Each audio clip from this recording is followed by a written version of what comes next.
ایک قاضی نے اپنے شاگردوں کا امتحان لینے کے لیے ان کے سامنے ایک مقدمہ رکھا اور ان کو اپنی رائے لکھنے کو کہا۔ ایک شخص کے گھر مہمان آئے، اس نے ان کی خاطر مدارات کی، اپنے ملازم کو دودھ لینے بھیجا تاکہ مہمانوں کے لیے کھیر بنائی جائے۔ ملازم دودھ کا برتن سر پر رکھے آ رہا تھا کہ اوپر سے ایک چیل گزری جس کے پنجوں میں سانپ تھا۔ سانپ کے منہ سے زہر کے قطرے نکلے جو دودھ میں جا گرے۔ مہمانوں نے کھیر کھائی تو سب ہلاک ہو گئے۔ اب اس کا قصوروار کون ہے؟ پہلے شاگرد نے لکھا کہ یہ غلطی ملازم کی ہے، اسے برتن ڈانپنا چاہیے تھا، لہٰذا مہمانوں کا قتل اس کے ذمہ ہے، اسے سزا دی جائے گی۔ قاضی نے کہا کہ یہ بات درست ہے کہ ملازم کو برتن ڈانپنا چاہیے تھا، لیکن یہ اتنا بڑا قصور نہیں کہ اسے موت کی سزا دی جائے۔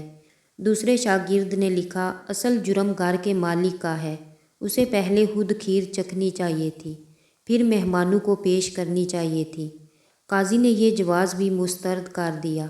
تیسرے نے لکھا یہ ایک اتفاقی واقعہ ہے، مہمانوں کی تقدیر میں مرنا لکھا تھا، اس میں کسی کو سزاوار قرار نہیں دیا جا سکتا ہے۔ قاضی نے کہا کہ یہ کسی جج کی اپروج نہیں ہونی چاہیے۔ جج اگر مقدمات تقدیر پر ڈال دے گا تو انصاف کون کرے گا؟ چوتھے نے کہا کہ سب سے پہلا سوال یہ ہے کہ یہ سارا منظر دیکھا کس نے؟ کس نے چیل کے پنجوں میں سانپ دیکھا؟ کس نے سانپ کے منہ سے زہر نکلتا دیکھا؟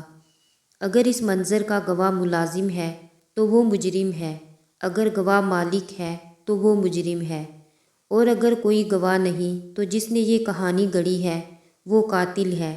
قاضی نے اپنے چوتھے شاگرد کو شاباش دی اور صرف اسے منصب قضا کا اہل قرار دیا۔